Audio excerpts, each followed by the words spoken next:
sama combat bi léegi mu ñëw di li nga mën a envoyé kayitam. non xaaral sax maam dama def ak yow comme ça man lii mën a continuer si dans sama match. waaw baax na maa ngi xaar. ok am na lu ma la envoyé léegi ci sa compte Orange Money International ak Tap Send. waaw li neexul képp ku may envoyé ci xaalis ku nekk ci diaspora bi nang ma ko envoyé ci Tap Send ma jot ko léegi doo rang fii ma toog laa toog mu ñëw waaye li neexul Tap Send lii neexul Tap Send lii neexul tap. ñun nag ay jullit lañu ñun gëmuñu ku dul yàlla wóoluñu ku dul yàlla. man damay ñaan si yàlla. waaw moom mi waat nag li tax mu waat moom moo xam. musuma bëri koo xamante ne ñoo tolloo ñoo mës a bëral ñëpp ma daal la nga daal ma yaa ma sut. loolu waxi mbër la rek du yéen gis ngeen Papa Sow du maa ngi nii taxaw gis ngeen waaw kon kay nañ bàyyi ba bis ba rek. amul benn mbër buy takk ngemb koo xamante ne ñun suñu xel day am xel ñaar si yow. bis bii moo ma jaral gisuma kenn ku dul Papa Sow. En live, pay-per-view sur senaffiche.com. C'est comment? Des cacahuètes. Ça bouge pas. léegi nag fu mu toll nii nag am nañ trio bu garaaw. Deep Felt in the house. Yes. maa ngi leen di ziar bu baax. lay delloo ziar grand Ali. maa ngi ñëpp a ngi ci jàmm rek. ñu ngi sant bu baax a baax. waaw mais sant yàlla yal na jàmm yàgg. alhamdulilah amiin. di ko wolof nee na du dul jàmm ko gën. walaay ndeysaan. yal na ñu yàlla may jàmm ak salaam. amiin yaa rabbi. amiin amiin yaa rabbi. léegi nag comme que léegi seen sax ñëw na. Dibba la nga fi Touma ngi fi. démb man moom j'ai eu la chance. toog te Touma war nga ko fekkee sax. reeru ndoog Balla Gaye ak coach.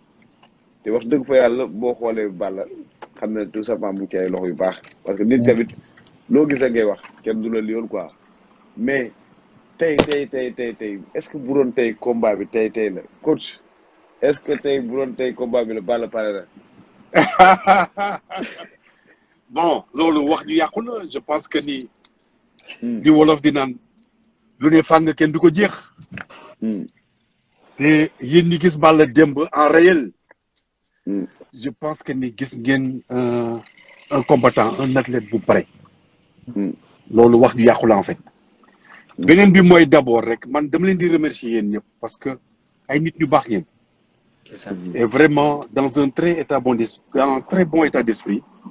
et puis nag démb ñëw dañ seet si leen wax dëgg yàlla.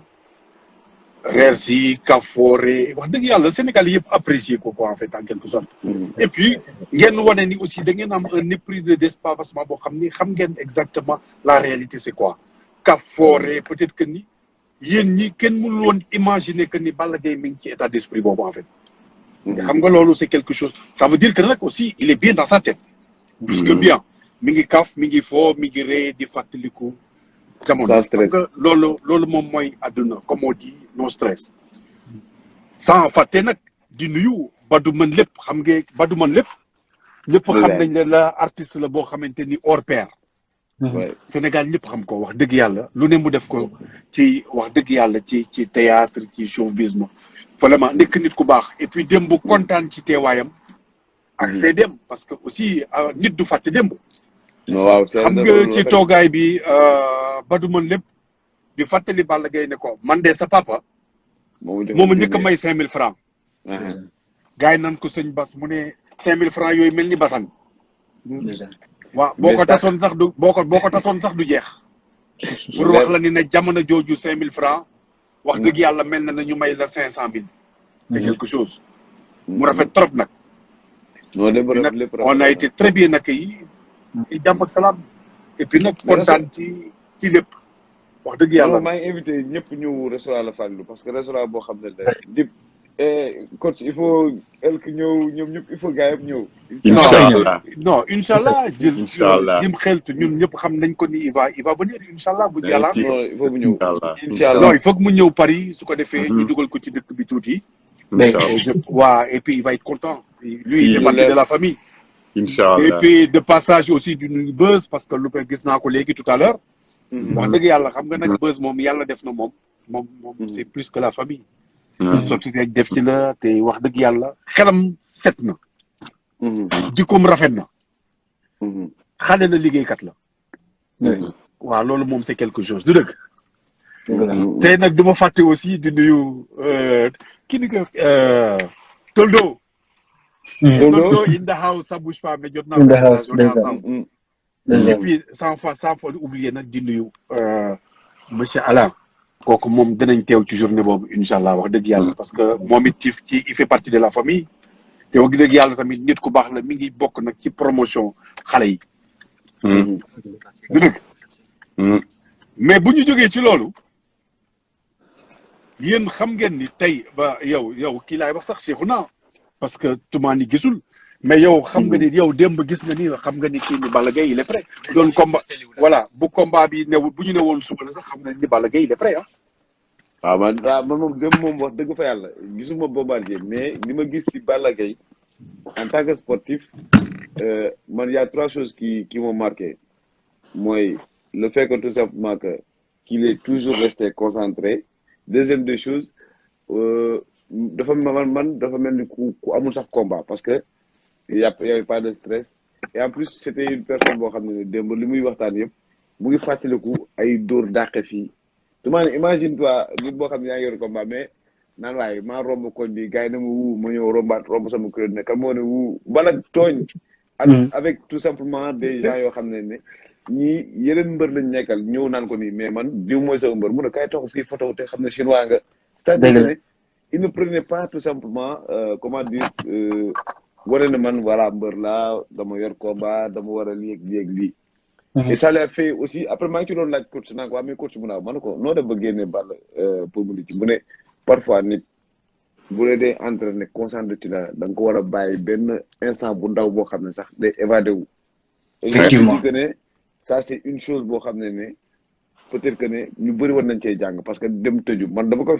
li ma ciy fàttaliku moom mooy confinement bi da ngay toog sa kër jékki-jékki sax ne xaal ma créé dem daw yi quoi dem génn daw yi donc mais loolu question boobu laaj coach ban idée de magie nga am ba génnee ko tout juste lii bi parce que à un moment donné dama gis Balla Gaye bëgg ko ñibbi quoi lu tax nu mu demee noonu xam nga c'est aussi simple que ça je pense que tu l'as déjà résumé et xam nga tey dafa am loo xamante ni lu fi nekk la lu doomu aadama mënti dindi coach yi bari nañ loolu te wute xam nga nee naa la àdduna li fi nekk dañuy wute ci lu bëri ci des fois ci xel ak xalaat lay doon te loolu yëpp lu ñuy waxtaane la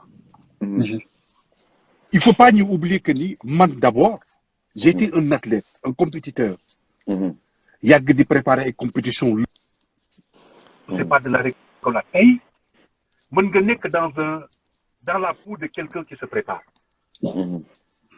da ngay xool nit rek da ngay xool kii tey jii am na lu mu soxna c'est qu'il faut savoir cerner ton athlète et loolu c'est quelque chose donc ku ci tey nag la différence peut-être man bi ma mën a am ak keneen ak keneen buy que ni am na loo xam ne dama koy gis da nga koy sentir parce que l'athlète en a besoin su ko defee nag su ko besoin da nga koy def ça se passe naturellement xam nga am na lenn loo xam ne pour man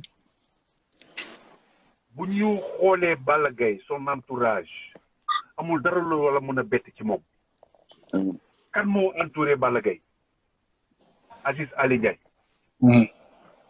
nekk xale boo xamante ni nag xale la jeune la tout le monde yàlla def mu dugg ci làmb ji nekkoon un jeune promoteur dem mu bàyyi làmb bi mu bàyyee làmb créer ay entreprise di créer emploi ñu ne déetuwaay mu nekk nag Aziz Ndiaye léegi taxawaayam ci Sénégal mooy lan bu ma askan bi soxlaa ndimbal ma taxaw lamb bi ma nekkoon promoteur xam naa li promoteur yi soxla donc promoteur bu ci am événement bu tëwee sax mu ñëw jàpp ci proposer la sponsoriser la jàppale war na yoon bi je pense que la nit la koo xamante ni nit ñi war naa roy ci moom parce que attention ñi ko jiitu ci lamb bëri nañu mais tey Aziz Ndiaye taxaw na ci taxawaay boo xamante ni mën naa la wax c'est l'homme de la situation aujourd'hui de la lutte sénégalaise beneen bi nga xool Aziz Ndiaye dans la vie de tous les jours Aziz Ndiaye au Sénégal Kafoore dem saal amul xaj ak seen mbër yëpp benn lañ ci moom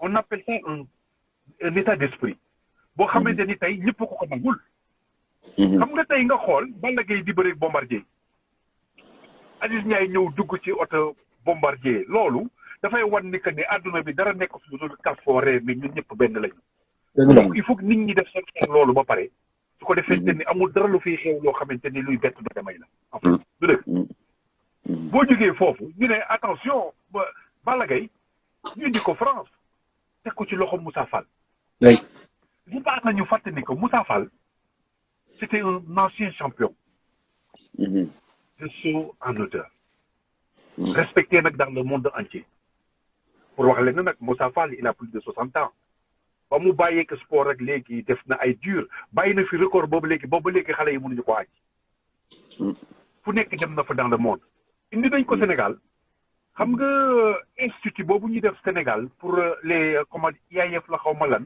pour regrouper toutes les Africains ñu jox ko Moussa Fall pour te dire que ni mu yore athlètes yi nga xamante ni ñoo nekk ci saut en hauteur ak pas mal de choses nga xam ne tey jii France tamit dafi n'importe qui bàyyi woon ñibbi si waat fii France ñu yëkkat UNICEF woowaat ko ne ko nag par contre vraiment xale yi dañu am ci yow yaakaar comme nag dañu am ci yow yaakaar vraiment dañu bëggoon nga ñëw fii aussi àggale liggéey Moussa Fall nag il est très bien entouré parce que Moussa Fall aussi bàyyiwul loxo Balla Gaye ci n'importe qui parce que ñi nga xamante ni Balla Gaye ñoom la nekk seen loxo tey dañuy nekk ay nit ñoo xamante ni nit mënu leen côtoyer dans la vie de tous les jours ici en France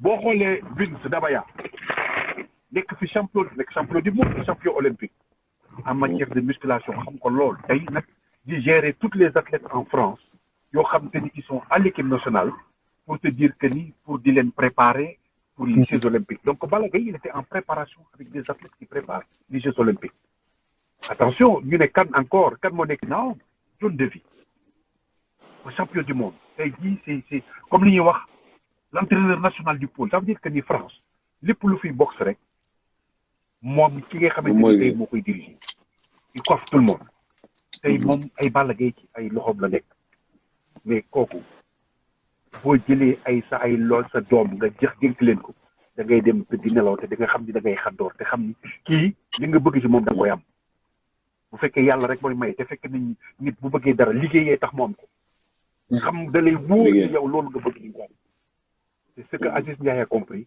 loolu tax mu jël Balla Gaye teg ko ci ay loxo man nag j'interviens attention ñu ne nag Moussa Fall Dabaya les John Devy ñu ne nag attention Mamadou Ali Ndiaye champion du monde de karaté champion du monde qui n'est pas dans n'importe qui dans le monde du sport tey nag ñëw nekk ci ginnaaw Balla Gaye mais xam nga adduna bi yëpp Balla Gaye da leen di ne nag bi laa yéene ko tere neex tey foofu la toll gaa yee ko tere neex sama combat bi léegi mu ñëw di li nga mën a envoyé kayitam. non xaaral sax maam dama def ak yow comme ça man lii mën a continuer si dans sama match. waaw baax na maa ngi xaar. ok am na lu ma la envoyé léegi ci sa compte Orange Money International ak Tap Send. waaw li neexul képp ku may envoyé ci xaalis ku nekk ci diaspora bi nang ma ko envoyé ci Tap Send ma jot ko léegi doo rang fii ma toog laa toog mu ñëw waaye li neexul Tap Send lii neexul Tap Send lii neexul tap. ñun nag ay jurit lañu ñun gëmuñu ku dul yàlla wóoluñu ku dul yàlla.